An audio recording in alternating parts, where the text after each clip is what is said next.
Hello class, my name is Liz and today I will be doing a presentation on evidence-based practice on abnormal Pap smears. To start, I will be talking about my objectives. This lesson aims first to describe evidence-based practice related to the indications of abnormal Pap smears. 2. To explain evidence related to procedures in abnormal Pap smears. And 3. To improve evidence-based knowledge on the management of abnormal Pap smears. To begin, I am going to talk about the indications of abnormal Pap smears and reasons why women should get the test done. Unusual changes in the cells that line the cervix can cause abnormal Pap smears. The usual age a woman should start Pap smear screening is at the age of 21. That is the recommendation by the ASCCP guidelines. Between the ages of 21 to 29, women whose Pap smears are normal can repeat the test every 3 years if no history of abnormal Pap smears and/or family history of cervical cancer. For women ages 30 and over, the recommendation is to have a Pap smear done in conjunction with the human papillomavirus, which is known as HPV. HPV is a sexually transmitted virus. It is spread by unprotected sexual contact only. It is the most common STI. You cannot get this virus by sitting on a public toilet. There is no cure for this virus or medication as of now. You can only get this virus through having vaginal, anal, or oral sex. There are many different types of HPV, over 100 strains. Some types can cause health problems, including genital warts and cancer. The cancer strains are HPV 16 or HPV 18. Those are the indicators for precancer cells and cancer cells. In most cases, your immune system gets rid of HPV within 2 years. In some, many stay in the body longer. These strains can be fought off by your immune system by eating healthy, having a strong immune system, and exercise. It is important for every woman to look out for any symptoms of unusual changes that appear. Most changes are caused by a virus, like I was mentioning, the human papillomavirus or HPV. And this virus can only be detected when samples are taken from the cervix during a Pap smear. During a Pap smear, the patient will be in supine dorsal lithotomy position. At this time, the provider will insert a special instrument called a speculum to widen the vaginal walls for better viewing. Then a special brush will be inserted into the vagina to collect cells from the cervix. After the cells have been collected, the provider will send the test to the laboratory for further evaluation.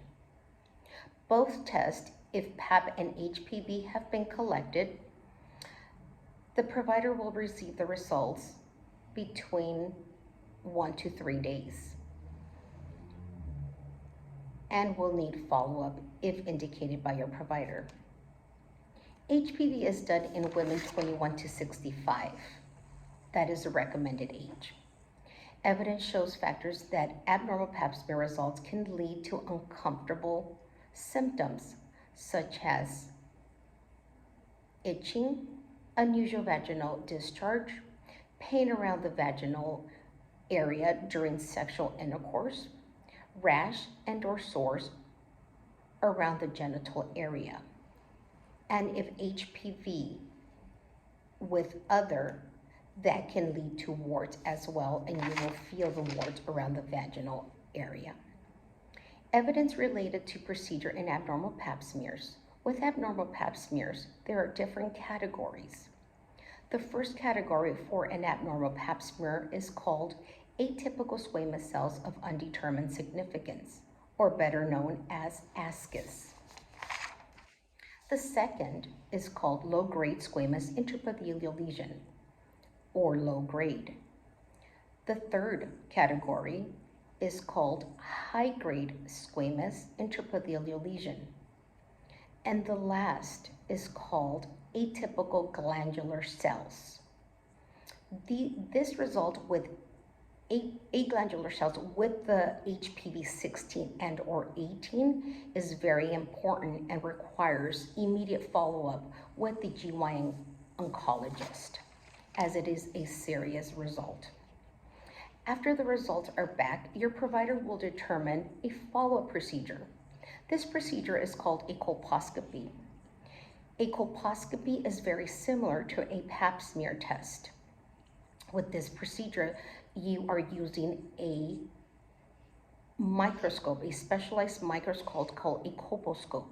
With this colposcope, the provider can view and see the cervix a lot closer. At this time, the provider can put a vinegar solution around the cervix to amplify those abnormal cells and make them a little bit more visible with the microscope. The provider will take samples of the cervix. If that vinegar solution turns into a different shade from your cervical color, and if the doctor feels there is areas of concern. A colposcopy is done in office. No need for general anesthesia. We only require the patient to take Tylenol, 2 extra strength pills 1 hour before the procedure, or 600 to 800 milligrams of ibuprofen 1 hour before the procedure. Nothing inside the vagina a night before. No tampons, no douching, and no sexual intercourse, as this alters the results of your colposcopy. Once your provider finishes the colposcopy, the provider will send the samples of the biopsy to the laboratory. And depending on those results, there is another procedure called a LEAP. The actual name is Loop Electrosurgical Excision Procedure. This is a more invasive procedure, and it is also done in office. No need for to be under general anesthesia unless the provider indicates it or the patient requests to be under general anesthesia. With this procedure, the doctor will also sit you up just like a Pap smear.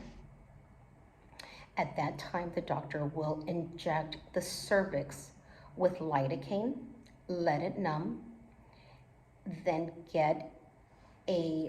they will use a wire loop that is heated by electric current to remove cells and tissue, usually caused by HPV. The doctor will remove those cells or more of a piece of the cervix if needed. The procedure usually takes 40 minutes and may be done in office without general anesthesia. The provider again will inject the cervix with lidocaine. To numb the cervix, most women don't feel pain, but will feel internal pressure or slight discomfort. If the colposcopy and or LEAP results come back abnormal, there are also categories for an abnormal Pap smear. They are called CIN1, CIN2, or CIN3. And depending on that severity, there is different follow-ups. If the colposcopy comes back normal, the doctor may indicate the patient to come back in 1 year for follow-up. If the colposcopy comes back as a CIN1 or 2, they may indicate a LEAP.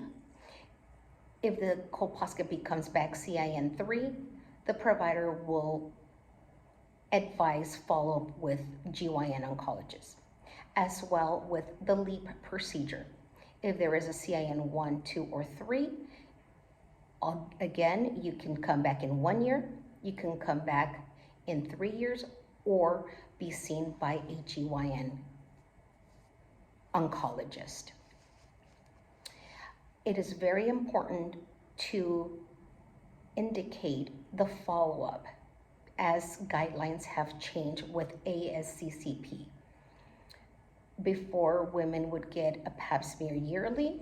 Now, ASCCP guidelines have changed, and the recommendations are either 1, 3, or 5 year, again, depending on your results and what your provider feels you need follow-up with. At this time, my presentation has concluded. Thank you and have a wonderful day.